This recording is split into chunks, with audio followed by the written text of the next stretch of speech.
There are two ways to see the world. Some people see the thing that they want, and some people see the thing that prevents them from getting the thing that they want. There's a great story of two lumberjacks, where every morning they start chopping wood at the same time, and every day they stop chopping wood at the same time. And every day, one of the lumberjacks disappears for about an hour in the middle of the day, and every day he chops more wood than the other guy. This goes on for months.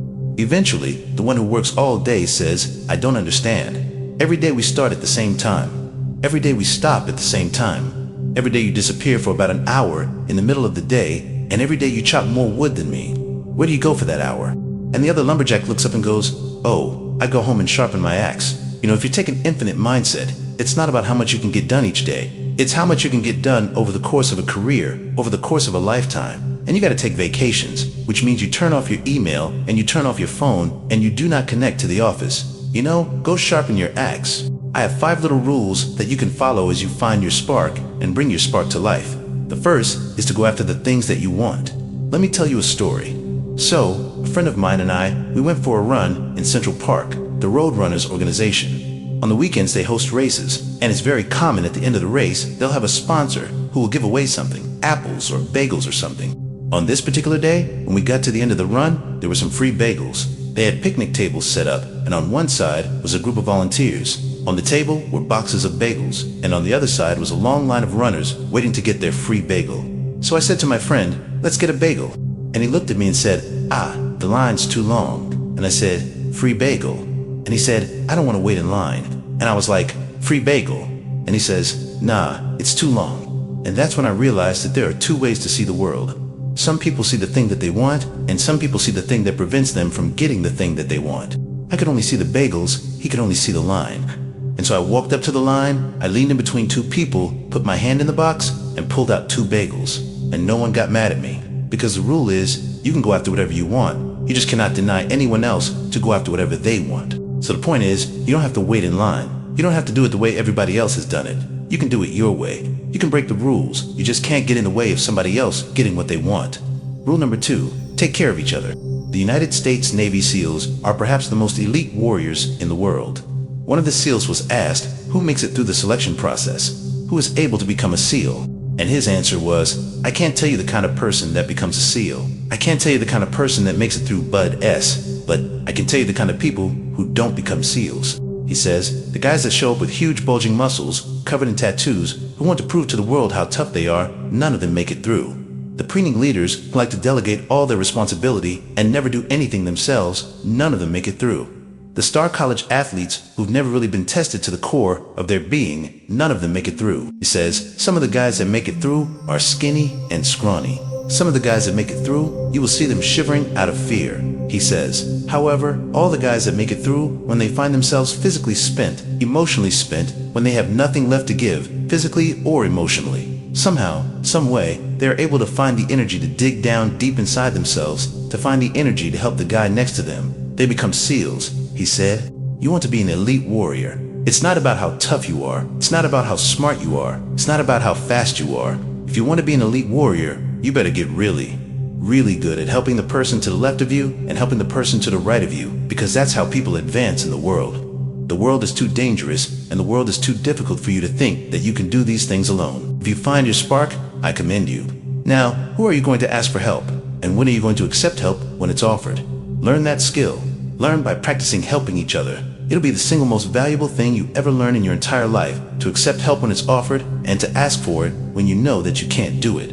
The amazing thing is, when you learn to ask for help, you'll discover that there are people all around you who've always wanted to help you. They just didn't think you needed it because you kept pretending that you had everything under control. And the minute you say, I don't know what I'm doing, I'm stuck, I'm scared, I don't think I can do this, you will find that lots of people who love you will rush in and take care of you. But that'll only happen if you learn to take care of them first. Lesson 3. Nelson Mandela is a particularly special case study in the leadership world because he is universally regarded as a great leader. You can take other personalities, and depending on the nation you go to, we have different opinions about other personalities. But Nelson Mandela, across the world, is universally regarded as a great leader. He was actually the son of a tribal chief, and he was asked one day, how did you learn to be a great leader? And he responded that he would go with his father to tribal meetings, and he remembers 2 things when his father would meet with other elders. 1, they would always sit in a circle, and 2, his father was always the last to speak. You'll be told your whole life that you need to learn to listen. I would say that you need to learn to be the last to speak. I see it in boardrooms every day of the week.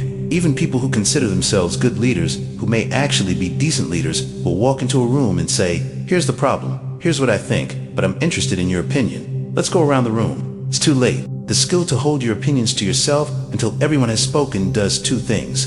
One, it gives everybody else the feeling that they have been heard. It gives everyone else the ability to feel that they have contributed. And two, you get the benefit of hearing what everybody else has to think before you render your opinion. The skill is really to keep your opinions to yourself. If you agree with somebody, don't nod yes. If you disagree with somebody, don't nod no. Simply sit there, take it all in, and the only thing you're allowed to do is ask questions, so that you can understand what they mean and why they have the opinion that they have. You must understand from where they are speaking why they have the opinion they have, not just what they are saying. And at the end, you will get your turn. It sounds easy? It's not. Practice being the last to speak. That's what Nelson Mandela did. Lesson 4. In the 18th century, there was something that spread across Europe and eventually made its way to America called puerperal fever, also known as the Black Death of Childbed. Basically, what was happening is women were giving birth and they would die within 48 hours after giving birth. This Black Death of Childbirth was the ravage of Europe, and it got worse and worse and worse over the course of over a century. In some hospitals, it was as high as 70% of women who gave birth who would die as a result of giving birth. But this was the Renaissance. This was the time of empirical data and science, and we had thrown away things like tradition and mysticism. These were men of science. These were doctors, and these doctors and men of science wanted to study and try and find the reason for this Black Death of Childbed. So they got to work studying. They would study the corpses of the women who had died. In the morning, they would conduct autopsies, and in the afternoon, they would go and deliver babies and finish their rounds. It wasn't until somewhere in the mid-1800s that Dr. Oliver Wendell Holmes realized that all of these doctors who were conducting autopsies in the morning weren't washing their hands before they delivered babies in the afternoon. And he pointed it out and said, "Guys, you're the problem." And they ignored him and called him crazy for 30 years. Until finally, somebody realized that if they simply washed their hands, it would go away. And that's exactly what happened. When they started sterilizing their instruments and washing their hands, the Black Death of Childbed disappeared. The lesson here is, sometimes you're the problem. And my point is, take accountability for your actions. You can take all the credit in the world for the things that you do right. As long as you also take responsibility for the things you do wrong, it must be a balanced equation. You don't get it one way and not the other. You get to take credit when you also take accountability. I'll tell you a true story. A few months ago, I stayed at the Four Seasons in Las Vegas. It is a wonderful hotel. And the reason it's a wonderful hotel is not because of the fancy beds. Any hotel can go and buy a fancy bed. The reason it's a wonderful hotel is because of the people who work there. If you walk past somebody at the Four Seasons and they say hello to you, you get the feeling that they actually wanted to say hello to you. It's not that somebody told them that you have to say hello to all the customers, say hello to all the guests, right? You actually feel that they care. Now, in their lobby, they have a coffee stand. And one afternoon, I went to buy a cup of coffee. There was a barista by the name of Noah who was serving me. Noah was fantastic. He was friendly and fun, and he was engaging with me. And I had so much fun buying a cup of coffee. I actually think I gave a 100% tip. He was wonderful. So, as is my nature, I asked Noah, "Do you like your job?" And without skipping a beat, Noah says, "I love my job." And so I followed up. I said, "What is it that the Four Seasons is doing that would make you say to me, 'I love my job'?" And without skipping a beat, Noah said, "Throughout the day, managers will walk past me and ask me how I'm doing. If there's anything that I need to do my job better," he said. "Not just my manager, any manager." And then he said something magical. He says, "I also work at Caesar's Palace. At Caesar's Palace, the managers are trying to make sure we're doing everything right. They catch us when we do things wrong," he said. "When I go to work there, I like to keep my head under the radar and just get through the day so I can get my paycheck," he says. "Here at the Four Seasons, I feel I can be myself." So, we in leadership are always criticizing the people. We're always saying, we've got to get the right people on the bus. I've got to fill my team. But the reality is, it's not the people, it's the leadership. If we create the right environment, we will get people like Noah at the Four Seasons. If we create the wrong environment, we will get people like Noah at Caesar's Palace. Number 5, my favorite one of all, true story. There was a former Undersecretary of Defense who was invited to give a speech at a large conference, about 1,000 people. He was standing on the stage with his cup of coffee in a styrofoam cup. He took a sip of his coffee, and he smiled, and he looked down at the coffee. Then he went off script, and he said, "You know, last year I spoke at this exact same conference. Last year I was still the undersecretary. And when I spoke here last year, they flew me here business class. And when I arrived at the airport, there was somebody waiting for me to take me to my hotel. And they took me to my hotel, and they had already checked me in. They just took me up to my room. And the next morning, I came downstairs, and there was someone waiting in the lobby to greet me. And they drove me to this here same venue and handed me a cup of coffee in a beautiful ceramic cup. I'm no longer the undersecretary. I flew here, coach. I took a taxi to my hotel, and I checked myself in. When I came down to the lobby this morning, I took another taxi to this venue. I came in the front door and found my way backstage. And when I asked someone, do you have any coffee? They pointed to the coffee machine in the corner, and I poured myself a cup of coffee into this here styrofoam cup. He says, the lesson is, the ceramic cup was never meant for me. It was meant for the position I held. I deserve a styrofoam cup. Remember this, as you gain fame, as you gain fortune, as you gain position and seniority, people will treat you better. They will hold doors open for you. They will get you a cup of tea or coffee without you even asking. They will call you sir and ma'am, and they will give you stuff. None of that stuff is meant for you. That stuff is meant for the position you hold. It is meant for the level that you have achieved, of leader or success or whatever you want to call it. But you will always deserve a styrofoam cup. Remember that? Remember that lesson of humility and gratitude. You can accept all the free stuff. You can accept all the perks, absolutely. You can enjoy them, but just be grateful for them and know that they're not for you. We're asking our youngest generation to work and succeed and find themselves and build their confidence and overcome their addiction to technology and build strong relationships at work. We're asking them to do this, and these are the environments we've created.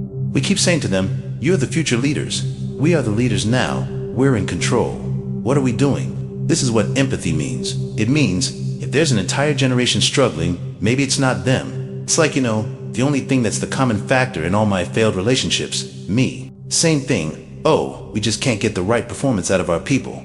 Maybe it's you, right? It's not a generation. It's not them. They're not difficult or hard to understand. They're human beings like the rest of us, trying to find their way, trying to work in a place where they feel that someone cares about them as a human being. By the way, that's what we all want. In other words, it's not even generational. It's all of us. This is the practice of empathy. That if we're struggling to communicate to someone, if we're struggling to help someone be at their natural best, I'm tired of people saying to me, how do I get the best out of my people? Really, that's what you want? They're like a towel. You just wring them. How can I get the most out of them? No. How do I help my people be at their natural best, right? We're not asking these questions. We are not practicing empathy. We have to start by practicing empathy and relate to what they may be going through, and it will profoundly change the decisions we make. It will profoundly change the way we see the world. We're growing up in a Facebook, Instagram world. In other words, we're good at putting filters on things. We're good at showing people that life is amazing, even though I'm depressed, right? And so, everybody sounds tough, and everybody sounds like they've got it all figured out. And the reality is, there's very little toughness, and most people don't have it figured out.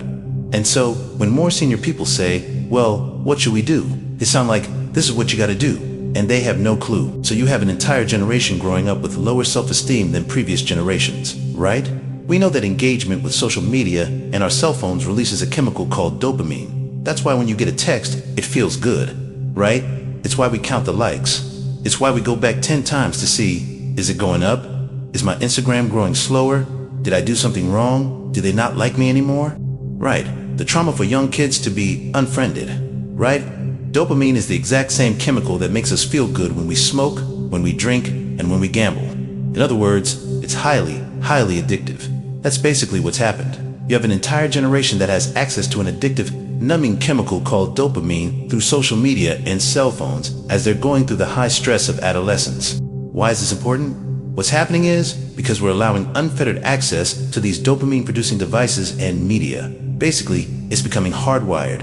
And what we're seeing is, as they grow older, too many kids don't know how to form deep, meaningful relationships. Their words, not mine. They will admit that many of their friendships are superficial. They will admit that their friends, they don't count on their friends, they don't rely on their friends. They have fun with their friends, but they also know that their friends will cancel on them if something better comes along. Deep, meaningful relationships are not there because they never practice the skill set. And worse, they don't have the coping mechanisms to deal with stress.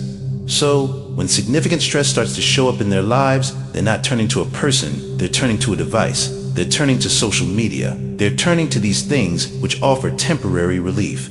I believe loving your work is a right, not a privilege. I despise the fact, I lament the fact, I curse the fact that so few people get to say, I love my job, as if they've won some lottery. You go out with your friends and somebody says, I love my job. And everybody goes, oh my God, you're so lucky, right? That, to me, is madness. Everybody, the vast majority, should get to wake up and say, I love my job. It is a right. It is a God-given right that we should love where we work, and we should demand it. We should demand that our leaders provide an environment in which we want to come, where we want to care about each other, where we feel safe to express our vulnerabilities and our fears and our concerns, that we're open to correction and discipline and feedback, that we're not defensive because we know that it's being given to help us improve and grow, and we want to improve and grow, and in turn, we will help others improve and grow. Because when we feel safe, when we feel that our leaders care more about us than a number, they care more about our lives and our confidence and our joy and our skill set more than some short-term gain, that they care more about our priorities than the priorities of some disinterested external constituency, then we will respond in kind. And we will offer our blood and our sweat and our tears. And we will make sacrifices of all kinds to see that our leader's vision is advanced and that this company continues to thrive. Not for them, for ourselves. It becomes deeply personal. It becomes something we love contributing to. I talk about it all the time. Working hard for something we don't care about is called stress. Working hard for something we love is called passion.